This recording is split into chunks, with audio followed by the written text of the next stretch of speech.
اور روح القدس سے ان کو مدد دی، اور اگر خدا چاہتا تو ان سے پچھلے لوگ اپنے پاس کھلی نشانیاں آنے کے بعد آپس میں نہ لڑتے،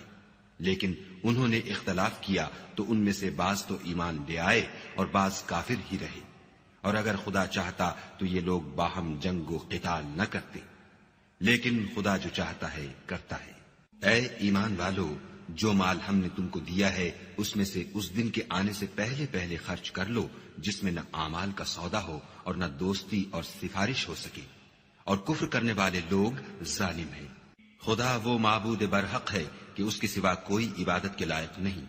زندہ ہمیشہ رہنے والا، اسے نہ اونگ آتی ہے نہ نیند، جو کچھ آسمانوں میں اور جو کچھ زمین میں ہے سب اسی کا ہے۔